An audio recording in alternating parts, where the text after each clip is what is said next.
O Senhor esteja convosco.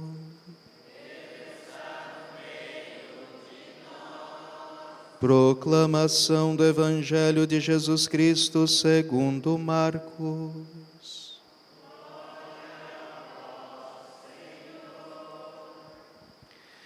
Naquele tempo, os fariseus e alguns mestres da lei vieram de Jerusalém e se reuniram em torno de Jesus.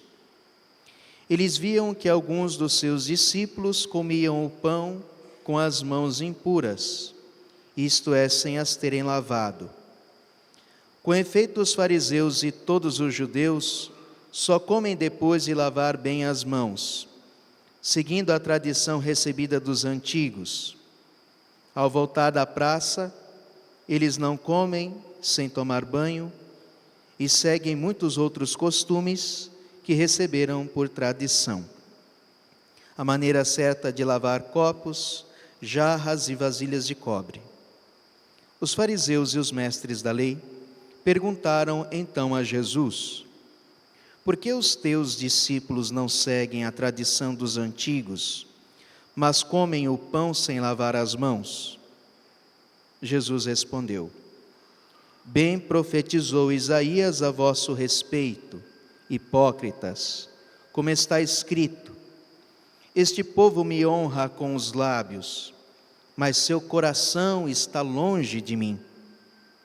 De nada adianta o culto que me prestam, pois as doutrinas que ensinam são preceitos humanos.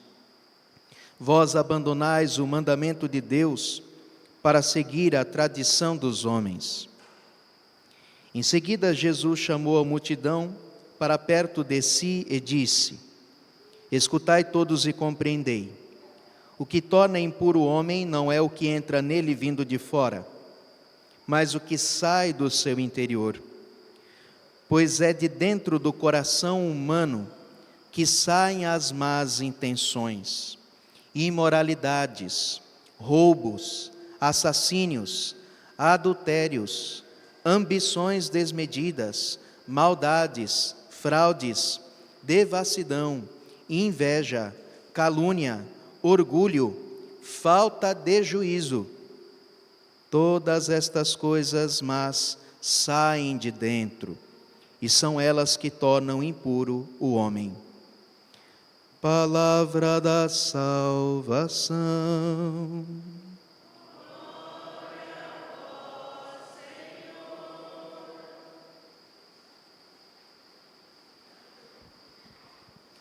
Caríssimos, normalmente nas minhas pregações eu falo de um assunto só, mas hoje gostaria de falar de duas coisas ao mesmo tempo.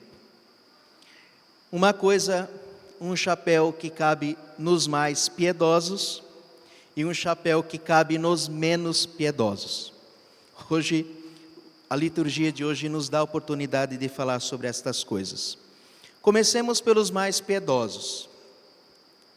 O que acontece, meus irmãos? Muitas vezes as coisas não são o que parecem ser. Na vida espiritual, quando nós começamos a crescer na vida espiritual, é verdade que a nossa prática religiosa, ela muda, ela se torna melhor, mais intensa, aumenta nossa vida de oração, nossa busca por Deus, a nossa busca pelos sacramentos. Os nossos hábitos de oração vão melhorando e aumentando. E é assim que deve ser. Deve ser assim. Só que acontece que existe um perigo. Satanás é muito esperto. Se ele não pode fazer que uma pessoa deixe de rezar, ele vai tentar fazer com que aquela oração não preste. É assim que o diabo faz. Se ele não pode desviar a pessoa do seu objetivo, então ele usa de um caminho santo para prejudicar a alma. É aquilo que São Paulo vai dizer o diabo se pode transfigurar em anjo de luz. E muitas vezes isto pode acontecer na vida espiritual. Veja o que acontece com os fariseus. Por um lado, a vida dos fariseus, dos doutores da lei, está tudo certo. Está tudo certo por um lado. Eles fazem tudo o que está prescrito na lei e o que não está prescrito na lei também. Que aqui o problema é esse. Além deles seguirem todas as leis do Antigo Testamento, eles ainda inventam outras leis. E aqui que está o desvirtuamento das coisas. O centro da vida espiritual destas pessoas não é mais Deus. São eles mesmos. Lá no fundo, a sua vida de oração e a sua prática religiosa não é mais por causa de Deus, mas é para a sua satisfação própria, para alimentar o seu orgulho e a sua vaidade. É a vaidade espiritual, que é de fato o último inimigo na vida espiritual a ser combatido. Depois que nós vencermos os pecados graves e começarmos a viver habitualmente em estado de graça, vai parecer que nós já vencemos na vida espiritual, mas na verdade é a hora que vai começar a principal batalha, que é este inimigo interior do orgulho e da vaidade, que é, desculpa a palavra, mas a peste mais terrível dentro da nossa alma, porque é o pecado original. O pecado de Adão e de Eva foi um pecado de orgulho, de soberba, e que inclusive é o mesmo pecado dos demônios. Vamos abrir um parêntese aqui. Os demônios não podem cometer pecados físicos. Um demônio não pode pecar pela gula, um demônio não pode cometer pecados sexuais, um demônio não pode, enfim. Mas os pecados que levaram que os demônios se afastassem de Deus foi uma atitude espiritual de inveja e de vaidade. E este inimigo que se instalou dentro da nossa alma desde o pecado de Adão é, como eu disse, aquela coisa mais enraizada dentro de nós, que o inimigo é capaz de usar para prejudicar uma alma que tem uma vida de oração profunda. Mas ele faz com que aquela vida de oração seja inválida e inútil, como nosso Senhor Jesus vai citar o profeta Isaías. Este povo me honra com os lábios, mas seu coração está longe de mim. É aquela reza que não muda a vida. Reza, reza, reza, reza, reza, reza, mas não pisa no meu calo que eu viro outra pessoa. Acorda de madrugada para rezar com o Frei Gilson, mas quando chega meio-dia, acabou tudo.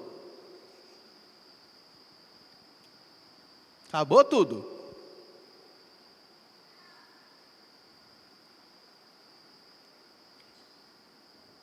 Me honra com os lábios, mas seu coração está longe de mim. Sim, meus irmãos, este é o perigo. Só que o negócio é o seguinte, a gente não pode parar. Então o que faz, padre? Agora para de rezar? Não, se converta. Busque a Deus de verdade. Deixe de buscar a si mesmo. Deixe de ser vaidoso. E deixa que a tua oração transforme a sua vida e não seja um faz de conta farisaico, que cumpre todos os preceitos exteriormente falando,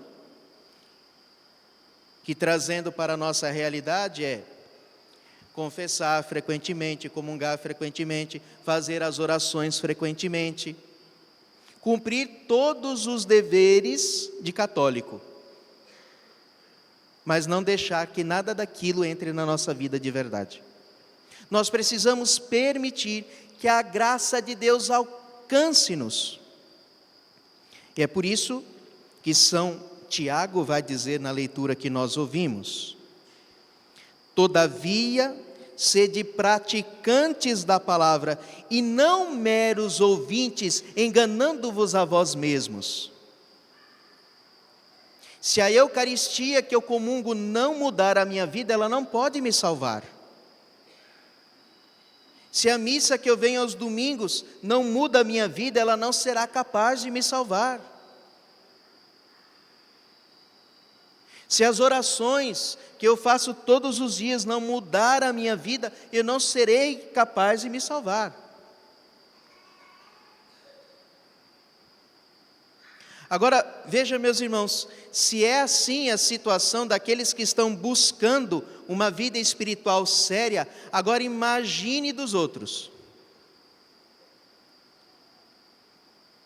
Agora vou mudar de chapéu. Às vezes as pessoas percebem dentro da igreja essas coisas. Aí dizem assim: tá vendo, que adianta rezar? Melhor eu ficar em casa. Esse povo vai na igreja e não muda. Porque eu não vou na igreja, mas olha a vaidade. A pessoa não diz isso, mas no fundo é isso. Eu não vou na igreja, mas sou melhor do que os outros. Olha, gente, o Satanás voltou. Sou melhor do que os outros. Eu sou melhor do que aquele povo que reza o rosário. Eu sou melhor do que aquele povo que reza com o Frei Gilson. Eu sou melhor do que aquela conversa de padre. Eu sou melhor porque eu não preciso de comunhão. Eu sou melhor porque eu não preciso de confissão. Eu sou melhor porque eu não preciso que ninguém me explique a palavra de Deus. Cara, você é Deus. Você é melhor que todo mundo, você é melhor que a igreja. Não, porque eu não concordo com certas doutrinas da igreja.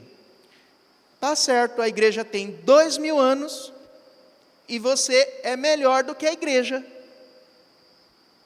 A igreja construiu a civilização ocidental e você é melhor do que a igreja, que vive do jeito que vive.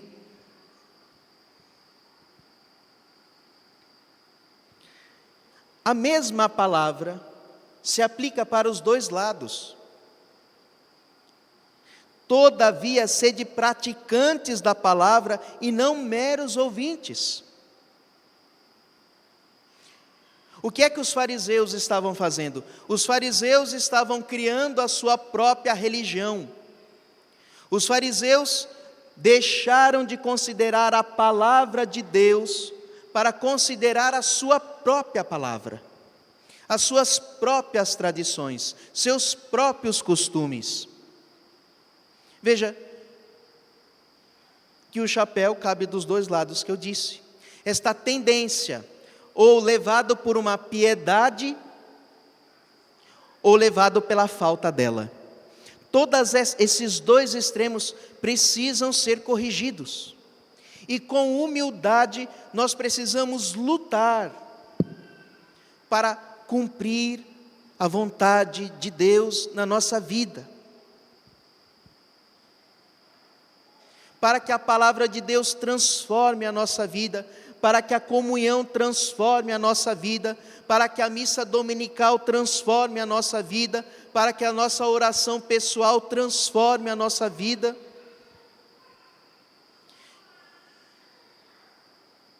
Quem já está rezando precisa se converter. E quem não reza, também.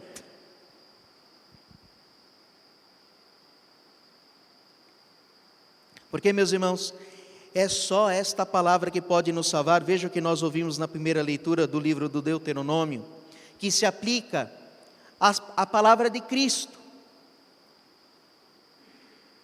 Agora, Israel, ouve as leis e os decretos que eu vos ensino a cumprir, para que, fazendo-o, vivais e entreis na posse da terra prometida pelo Senhor Deus de vossos pais. Sempre esta foi a condição. Para possuir a terra, o povo de Deus precisava cumprir os mandamentos.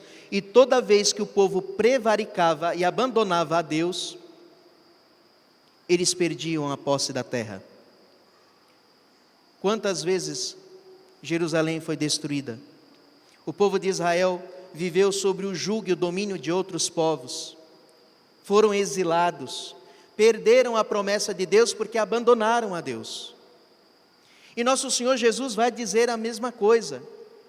Aquele que me ama é aquele que segue os meus mandamentos.